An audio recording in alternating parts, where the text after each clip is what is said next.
dari kelompok 1, yaitu saya Muhammad Andriansa akan menjelaskan tentang cara kerja hidrolik 1 action dan 2 action. Di sini saya akan menjelaskan komponennya. Itu di sini ada motor. Nanti motor ini memutar kompresor. Kompresor itu ini nanti memompa oli dari tangki oli ke pendingin. Nanti di sini oli didinginkan. Nah, di pendingin ini masuk kembali ke dalam box.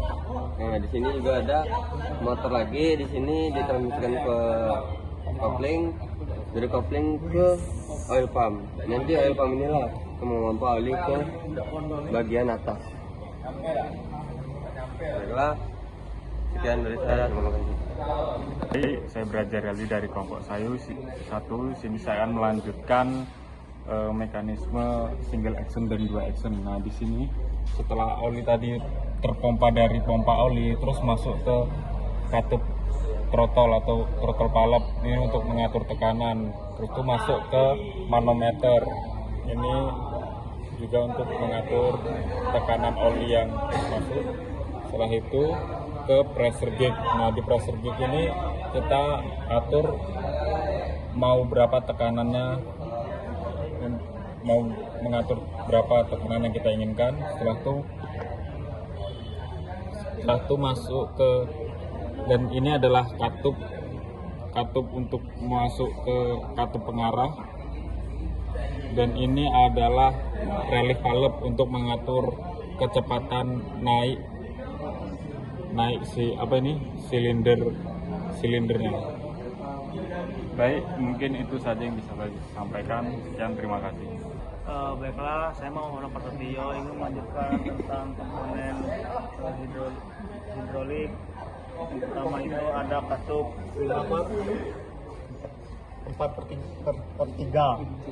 Nah, pertama setelah oli masuk dari katup ini masuk ke katup 4/3. Setelah masuk di sini ada plus dan min. Plus untuk menaikkan hidrolik dan min untuk menurunkan hidrolik. Setelah oli min turun, oli akan masuk ke tangki. Lanjut ke katup 2/3. 2/3 ini hanya memiliki satu gerakan. Yang pertama yaitu plus untuk menaikkan hidrolik ini tadi. Nah, setelah hidrolik ini naik, dia tidak ada katup untuk turunkan, tetapi ada beban yang menurunkan hidrolik ini tadi. Setelah oli turun, kan kembali ke tangki.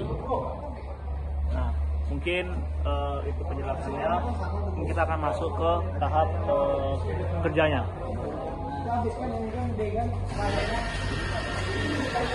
Pertama kita coba angkat hidrolik yang 2, bergerak min dan plus.